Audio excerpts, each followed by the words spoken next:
네, 여러분 반갑습니다. 오늘은 어제에 이어서 셀트리온 삼형제 중에 하나죠. 셀트리온 제약. 제가 그냥 막내라고 표현을 하는데요. 우리 막둥이 셀트리온 제약에 대해서 알아보는 시간을 가져보도록 하겠습니다. 자, 뭐 늘 그렇듯 일단 그 기업 분석을 먼저 좀 해보겠습니다. 간략하게. 일단 셀트리온 제약의 그 주 사업 내용을 보면은요. 주식회사 셀트리온의 바이오시밀러 국내 독점 판매권. 셀트리온 헬스케어는 해외 독점 판매권을 갖고 있는데 반해 셀트리온 제약은 국내 독점 판매권을 갖고 있고요. 그리고 유통권을 또 확보하고 있습니다. 그렇게 함으로써 기존 케미칼 의약품과의 시너지 확대를 통한 시장 지배력을 강화하고 있으며 현재 판매 중인 바이오시밀러로는 램시마주, 트룩시마주 그리고 허주마주가 있다. 이 3대 바이오시밀러가 주력 제품인 것 같아요. 예, 그래서 이 말이 나와서 간략하게 또 더 상세한 건 제가 차츰차츰 하나하나씩 다 말씀을 드릴 거고요. 우리가 그 의약품의 종류에는 기준이 뭐냐에 따라서 여러 가지 종류로 나뉘어지는데요. 일단은 이 셀트리온 제약과 관련해서 그 기준을 놓고 나눠보면 바이오 의약품이 있습니다. 첫 번째. 그리고 합성 의약품이 있고 그 다음에 천연물 의약품이 있습니다. 이 바이오 시밀러가 주력 제품인데요. 바이오 시밀러가 뭔지를 알아야겠죠, 여러분. 시밀러라는 말이 붙어 있습니다. 요거는 직역을 하면 뭐 유사한, 비슷한 그런 뜻이에요. 그래서 앞에 바이오가 붙었는데 요 바이오는 바이오 의약품을 말하는 겁니다. 그래서 바이오 시밀러라 하면 바이오 의약품과 비슷한, 즉 유사한 그런 의약품이다. 그렇고 그럼 바이오시밀러에 대해서 좀 더 구체적으로 살펴보면은요. 이거는 제가 개인적으로 또 운영하는 네이버에서 운영하고 있는 그 블로그에 제가 기재를 해 놓은 건데요. 뭐 형태에 따라서 원료 의약품과 완조 의약품으로 나뉘어지기도 하고요. 또 처방전이 있냐 없냐에 따라서 전문 의약품이 있고 일반 의약품이 있습니다. 일반 의약품은 의사의 처방전이 필요 없죠. 누구나 자유롭게 약국에서 살 수 있는 것을 말합니다. 근데 중요한 거는 지금 그 셀트리온 제약을 하고 있기 때문에 바이오시밀러가 뭔지를 좀 살펴보겠습니다. 사람이나 다른 생물체에서 유래된 그런 세포 또는 조직, 호르몬 등의 유효 물질을 이용해서 유전자를 재조합한다거나 또는 세포 배양 기술을 통해서 분자 생물학적 기법으로 개발한 의약품을 바이오 의약품, 다른 말로는 생물 의약품이라고 합니다. 그래서 이 바이오 의약품에는 세포 치료제, 유전자 치료제 이런 것들이 있고요. 근데 바이오시밀러는 이런 바이오 의약품을 복제한 거다. 그래서 특허가 만료된 오리지널 의약품을 모방해서 만든 약품, 이거를 우리가 바이오시밀러다 그렇게 얘기를 합니다. 그래서 한마디로 바이오 의약품을 복제한 것이다. 이런 걸 얘기하는 거고요. 우리가 보통 제네릭 이렇게도 많이 부르는데 그거는 아스피린이 대표적이죠. 합성의약품, 아스피린 이런 거 같은 그런 합성의약품을 복제한 복제약을 우리가 제네릭이다 이렇게 얘기를 합니다. 그래서 제네릭이랑 바이오시밀러하고는 개념이 완전히 다른 그런 의약품이구나 이렇게 보시면 될 것 같아요. 그래서 바이오시밀러에 대해서는 잠깐 그 좀 정리를 해봤고요. 그 다음에 이제 그럼 본격적으로 이 셀트리온 제약에 대해서 또 좀 그 재무 분석이나 기업 분석을 또 간략하게 해보지요. 일단 지금 현재 오늘이 2020년 12월 8일 화요일인데요.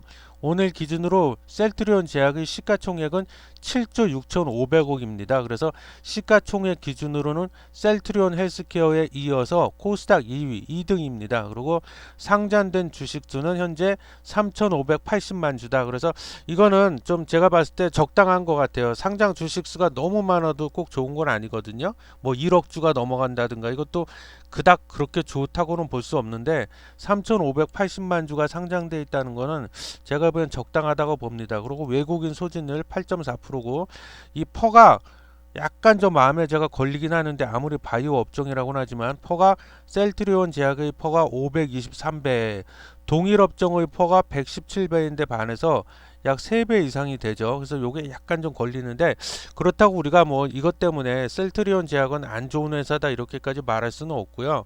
약간 고퍼긴 한데, 그리고 EPS 한 주당 순이익이 402원 괜찮네요. 예, 요 정도고. 본격적으로 이제 좀 알아보면 지배 구조 중요하죠. 최대 주주가 주식회사 셀트리온으로서 지분율이 54.96%다. 좋습니다. 굉장히 안정적이에요. 그리고 재무 구조를 좀 더 파헤쳐 보면 자산 총계가 5,270억이네요. 이 중에서 유동자산이 2,210억. 그래서 한 절반이 조금 못 미치고 있죠. 1년 안에 현금화 시킬 수 있는 자산이라고 했어요. 유동자산은 좋은 겁니다. 그리고 현금 및 현금성 자산이 137억, 유형 자산 2,420억.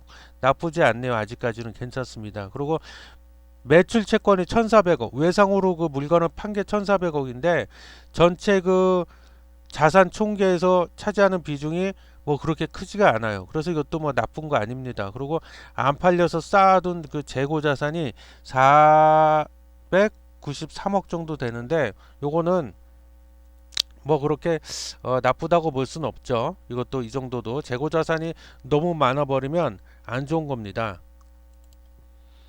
자, 그리고 이어서 그 부채를 좀 보겠습니다. 부채 총 합이 2,380억이다. 뭐 나쁘지 않습니다. 전체 자산에 비해서 뭐 50%가 안 되죠. 유동부채 1년 안에 갚아야 되는 빚 1,785억. 이것도 뭐 그렇지 많다고는 볼 수 없죠. 그리고 다만 이제 단기 차입금 1년 안에 그 갚아야 되는 차입금이 1,384억인데, 요것도 좀 뭐 적은 금액이라고 할 수는 없는데요. 그래도 이 정도면 뭐 위험할 정도는 아니라고 봅니다. 개인적으로. 그리고 자본 총계 자기 자본이 2,895억이다. 괜찮네요. 이익 잉여금 매 분기별로 순이익을 내서 쌓아둔 총 합이 192억이다. 이렇습니다. 그리고 중요한 게 이제 매출액이 손익계산서 부분인데요.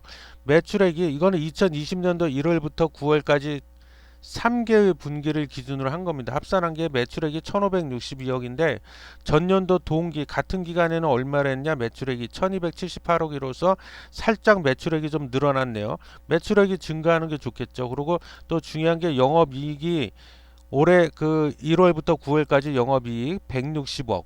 전년도 때는 103억. 그래서 많이 올라갔네요. 영업이익도 좋아졌어요. 그래서 영업이익률이 그 약 한 10% 정도 된다고 보시는데, 바이오 회사 바이오 업종 치고는 영업이익률이 10% 정도 나온다는 거는 상당히 고무적인 겁니다. 보통 바이오 업종들이 영업이익률이 10%가 잘 안 돼요. 제조업도 사실 10% 하기 쉽지가 않거든요. 예, 그렇습니다. 그리고 분기 순이익이 101억이다. 근데 이게 우리가 주목해야 될 거는 전년도 같은 기간 1월부터 9월까지 작년 분기 순이익이 53억밖에 안 됐어요. 근데 지금 약 2배 정도가 조금 안 되죠. 많이 지금 늘었습니다. 분기 수익이.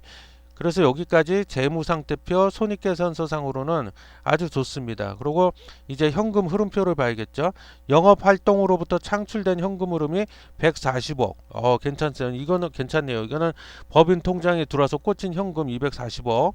이게 마이너스가 나면 안 좋은 거겠죠. 다 빠져나가서 적자가 됐다는 뜻이니까. 그리고 투자 활동으로 인한 현금 흐름 447억이 빠져나갔습니다. 이거는 제가 누누이 강조하지만 빠져나가는 게 좋은 거라고 그런 거예요.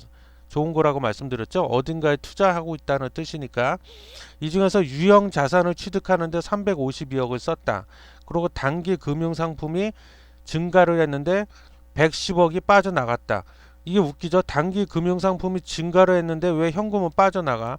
그거는 단기 금융상품에 110억어치를 추가로 가입을 한 거다 그 뜻이에요. 그러다 보니까 돈이 빠져나갔다는 뜻이죠. 그리고 재무 활동으로 인한 현금 흐름 243억이 들어와 버렸어요. 현금이 사실은 나가는 게 좋은 건데 그래야 빚을 갖고 있다는 뜻이니까요. 그래서 왜 243억이 현금이 들어왔나 했더니 하고 봤더니 단기 및 장기 차입금을 436억을 차입을 했습니다. 그러니까 빚을 냈다는 뜻이에요. 근데 이 정도는 뭐 충분히 갚을 여력이 되니까 괜찮습니다.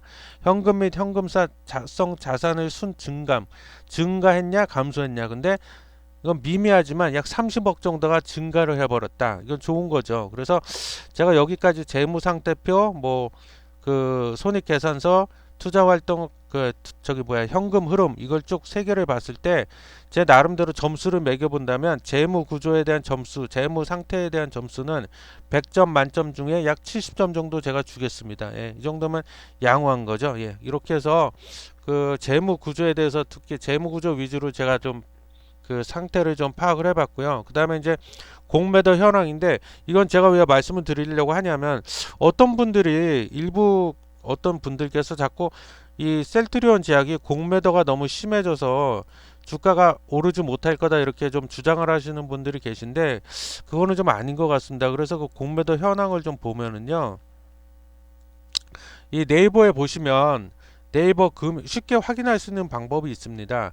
네이버 금융 안에 들어가서 종목을 검색을 해보시면은요. 요즘 보고 계시죠? 제가 마우스 커서로 가리키고 있는데 공매도 현황이라고 해서 전자 공시 바로 옆에 맨 끝단에 공매도 현황 이렇게 나와 있습니다. 그래서 기간별로 조회를 할 수 있어요. 하루 동안, 한 달 동안, 6개월 동안, 1년 동안의 공매도 현황이 어떻게 되냐 그러고 엑셀 파일로도 출력이 가능합니다. 그래서 일단 1개월치 좀 조회를 해보면은요. 아 근데 그 전에 공매도가 뭔지 여러분 혹시 아시나요? 아시죠? 예. 공매도는 그거에 두 가지가 차입 공매도가 있고 무차입 공매도가 있는데요. 무차입 공매도는 내가 주식이 전혀 없는 상태에서 주식이 하나도 갖고 있지 않은 상태에서 일단 매도를 할 수 있습니다. 그리고 추후에 내가 매도란 게 팔다란 뜻이잖아요.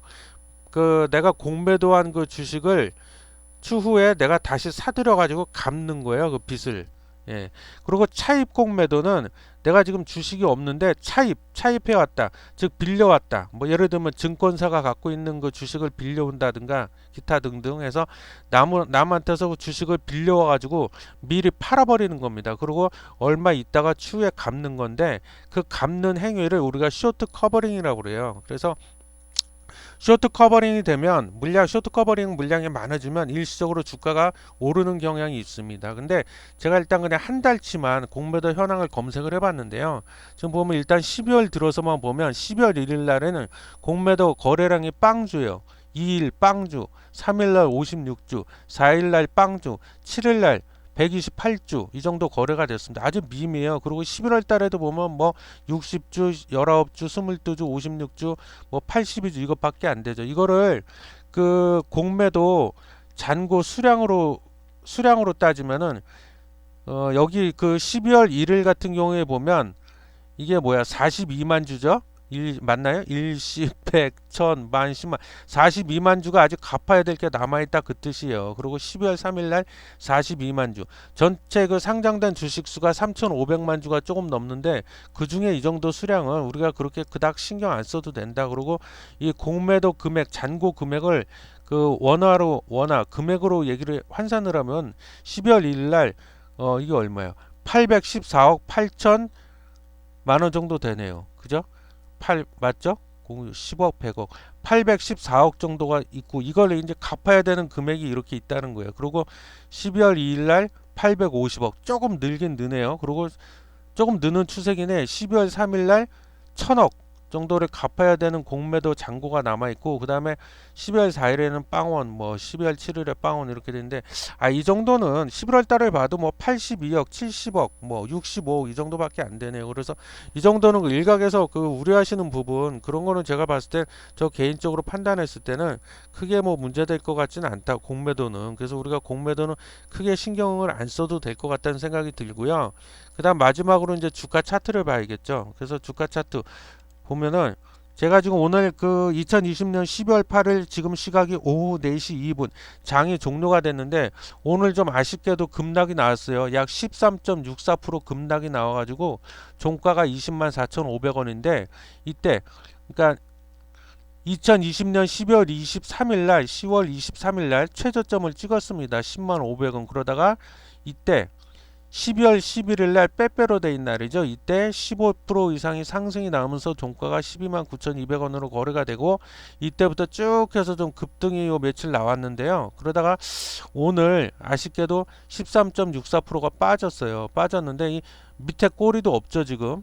끌어올리지 못하고 있습니다. 근데 이거는 제가 봤을 때 뭐 항상 하는 얘기지만 어떤 주식이 됐건 아무리 상승 추세를 탔다고는 하지만 끊임없이 우상향 계속 오르기만 하는 주식은 이 세상에 아무것도 없다. 그래서 이거는 제가 보기에 그냥 조정이 나온 게 아닌가 그렇게 개인적으로 판단을 하고요. 그렇다고 뭐 거래량이 대폭발을 하면서 장대 음봉이 나왔다면 문제가 있지만 거래량도 뭐 그렇게 뭐 폭발적으로 거래량이 늘어난 것도 아니고요. 비슷비슷해요. 그 전날 전전날 거래량과 비교해 보면. 그래서 이 정도는 우리가 그냥 일시적인 조정이구나 가볍게 이렇게 생각을 해도 저는 무리가 없다고 개인적으로 판단을 하고요.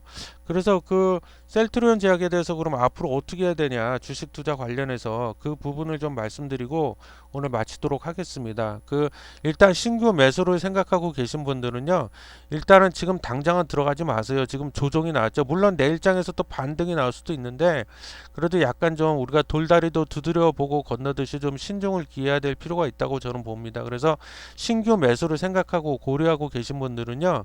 뭐 당장 사지는 마시고 조금 하루나 이틀 정도 더 보다가 어떻게 될지 모르잖아요. 반등이 나올지 아니면 계속 조정이 나올지. 그래서 조정이 나올 가능성이 저는 좀 있다고 봐요. 살짝 조정. 크나큰 조정은 아니고. 그래서 조정이 나오면 그걸 보고 들어가시면 좋을 것 같고요. 그 다음에 갖고 계신 분들, 즉 보유하고 계신 분들은 어떻게 해야 되냐. 일단 오늘 시점, 이 시간 시점으로 말씀드리면은 당장 다 팔지는 마세요. 팔지는 마시고 좀 2, 3일 정도 상황을 보다가 만에 하나라도 이 5일선이 21선을 터치를 한다거나 안타깝게도 21선을 뚫고 내려간다 그러면 그때 매도를 생각해도 저는 늦지 않다고 보고요. 제가 물론 틀릴 수도 있는데 저 개인적으로는 이게 분명히 21선을 최악의 경우 터치할 수도 있지만 터치해도 곧 그 반등으로 돌아서지 않을까 그런 생각이 강하게 들고요. 아니면 또 하나 제가 가정하는 거는 2, 3일 정도 그 가격 조정을 조금 살짝 받다가 21선을 터치하지 않고 그 상방향으로 방향을 틀을 가능성도 저는 있다 이렇게 봅니다. 그래서 보유하고 계신 분들은 그렇게 좀 하시면 될 것 같아요. 그래서 요 21선을 기준으로 해서 이걸 터치를 하느냐 안 하느냐 그리고 터치를 만약에 한다면 반등이 나오느냐 아니면 반등 못하고 그냥 계속 뚫고 내려가느냐에 따라서 매도를 판단하시면 될 것 같아요. 그래서 요 21선이 중요하다 저는 그렇게 좀 말씀을 드리고 싶습니다. 그래서 오늘 셀트리온 제약은 제가 첫 시간으로 한번 이거 편성을 해봤는데 좀 도움이 많이 되셨기를 바라고요. 셀트리온 제약, 셀트리온 헬스케어, 셀트리온 이 삼형제는 제가 또 추후에 또 틈틈이 조금씩 뭐 재료가 나왔다거나 뭔가 이슈거리가 나왔다거나 할 때 그때 또 좀 말씀을 드리는 시간을 갖겠습니다. 그래서 오늘 셀트리온 제약 첫 시간이었는데 시청해 주셔서 대단히 감사합니다, 여러분.